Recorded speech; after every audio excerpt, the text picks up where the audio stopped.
जय जगन्नाथ, जय पंचसखा। दोस्तों, भारत के समेत विश्व में कई अलग अलग धर्म और उनके लोग निवास कर रहे हैं, लेकिन उन सभी धर्मों का क्या भविष्य होने वाला है, उनके लोगों का क्या हाल होगा और सत्य युग में कौन सा धर्म रहने वाला है, इसके बारे में महापुरुष सच्चिदानंद जो भी कुछ भविष्यवाणी अपनी जायफुल मालिका में बताए हैं, इसके बारे में हम जानने वाले हैं। तो फिर आइए इसे शुरू करते हैं। तो महापुरुष सच्चिदानंद भारत के बारे में बताते हुए लिखे हैं कि भारते विजाति गण रही बेनी कही गोटाए जानु लो जाई फुल सरबे हेबे निधन।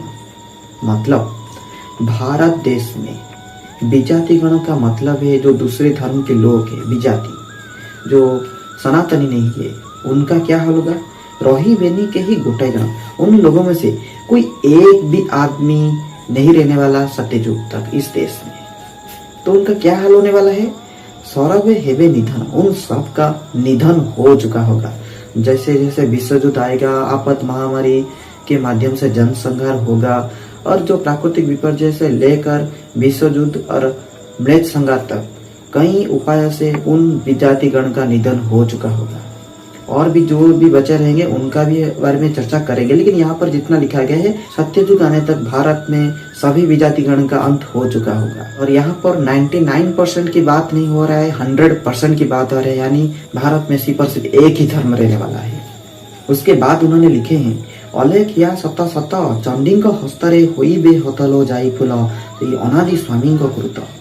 उसके बाद महापुरुष सच्चिदानंद ने अलेख धर्म के बारे में उल्लेख किया है।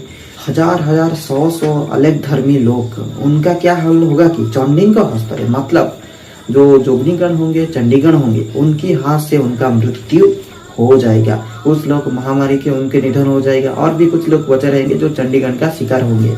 अनादि स्वामी का कृत, मतलब जो उनकी जो अलग धर्म के जो संत भीम हुई, उन्होंने भी अपनी मालिका पद्म कड़क पर टीका पर इसके बारे में उल्लेख दिए हैं। सनातन धर्म को छोड़कर ये सारे धर्म बुरे हैं, ऐसा नहीं है। उनके हिसाब से वो जो अलग धर्म का प्रतिष्ठा किया था, उनका लक्ष्य कुछ अलग ही था, लेकिन जैसे जैसे वक्त बीतता जाएगा उनका ये वो जो अलग धर्मी लोग हैं वो अपने लक्ष्य से विच्युत होते जाएंगे और अंत के युगांत के समय पर जो लोग अलग धर्म में होंगे उनकी वो मूल लक्ष्य से वो पूरी तरह से विच्युत हो जाए होंगे। यानी जो अलग धर्म की जो मुख्य उद्देश्य था वो उसका पालन तो नहीं कर रहे होंगे और उसके साथ साथ वो कई अधर्म में भी लिप्त रह रहे होंगे।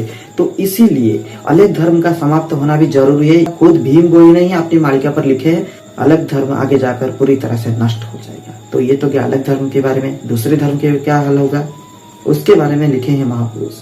निराकार कर्म धर्म ख्रिस्ट इस्लाम बौद्ध जैन लो जाई फूल आवेर अलेख धर्म।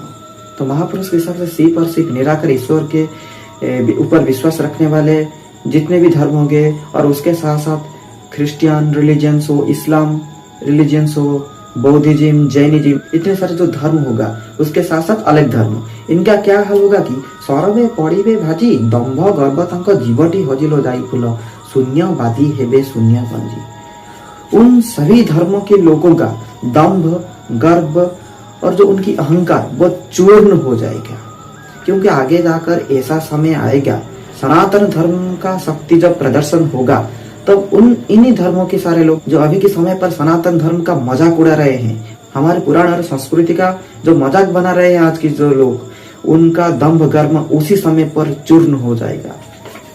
और शून्यवादी शून्य हेबे खंजी, जो लोग सिर्फ शून्य पे ही भरोसा करते हैं, जो लोग नास्तिक है, उन लोगों का भी यही हाल होने वाला है। इसके बाद कौन सा धर्म रहेगा। केवल सनातन धर्म को स्थापिबे सेनारायण लो जाई फूल अन्य धर्म हेब सबु चूर्ण।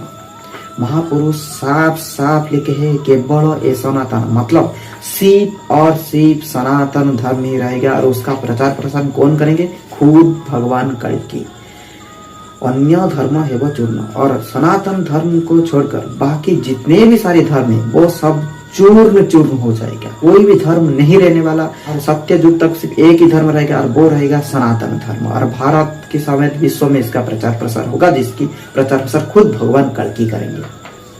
दोस्तों, अभी कुछ लोग ऐसा सोच रहे हैं कि भगवान विष्णु ने जब बुद्ध अवतार में आए थे तो उसके बाद तो बुद्धिज्म का सृष्टि हुआ था, तो क्या बौद्ध धर्म में भी बुरा है और उनका लोग के साथ भी वही होगा? तो इसका उत्तर भी मैं अभी जो बताया अलग धर्म के बारे में वही उत्तर है। ये जो बौद्ध रिलीजन्स की है या फिर जैनिज्म, जितने भी सारे धर्म के लोग है वो अपनी असली मकसद से भटक चुके हैं। अभी के समय पर धर्म को सिर्फ हिंसा और विभेद का एक माध्यम के रूप में परिगणित किया जा रहा है। सभी धर्मों में ऐसा हो रहा है, लेकिन असल में धर्म क्या है उसके बारे में बहुत ही कम लोगों को पता है। उसके साथ साथ एक और बात भी बताना चाहूंगा कि जो बौद्ध रिलीजन के लोग है वो भगवान कल्कि को नहीं मानते, लेकिन उनको ये जानना चाहिए अगर भगवान के मत्स्य अवतार सत्य है, अगर भगवान के राम अवतार सत्य है, अगर भगवान की बलराम अवतार सत्य है और भगवान की बुद्ध अवतार सत्य है, तो भगवान की कल्कि अवतार भी सत्य है और भगवान कल्कि भी आने वाले हैं और आकर सनातन धर्म का प्रचार करेंगे। लेकिन बौद्ध धर्म के जो लोग हैं वो इस बात का इनकार करते हैं। इनका मानना है कि भगवान बुद्ध ही भगवान विष्णु की आखिरी अवतार है, उसके बाद कल्कि भगवान नहीं आने वाले। लेकिन भगवान कल्कि आएंगे, सनातन धर्म का प्रचार प्रसार करेंगे और इन्हीं सभी धर्म का भी चूर्ण हो जाएगा, भगवान म्लेच्छ संहार भी करेंगे। इसके बारे में मालिका में स्पष्ट रूप से प्रमाण मिलता है। निश्चय स्वराज्य होइब जगन भारत छाड़ी न जीवल जाइफुल घोर कली उपजीव। एक दिन स्वराज होगा और उसी स्वराज में क्या होगा कि जवन जो मुसलमान लोग है वो भारत छोड़कर चले जाएंगे। देखो बहुत सारे लोग तो होंगे जो विजातिगण उनका निधन हो जाएगा, लेकिन बहुत ही कम लोग जो बच जाएंगे वो देश छोड़कर चले जाएंगे। जवन भारत छाड़ी न जीव, क्योंकि हालात ही ऐसे बनेगा, वो लोग देश को छोड़ेंगे और घोर कड़ी उपजीव, घोर कड़ी के अंदर ही ये सब होने वाला है। प्राकृतिक विपर्य महामारी से लेकर विश्व युद्ध म्लेच्छ संहार तक बहुत कुछ घटनावली होने वाले है, उसी के अंदर ये सब होगा और आखिर में जो भी लोग रहेंगे उनका भी निधन हो जाएगा। भारत में एक भी विजातिगण नहीं रहने वाले। भारत में शिव और शिव सनातन धर्म का ही प्रतिष्ठा होगा।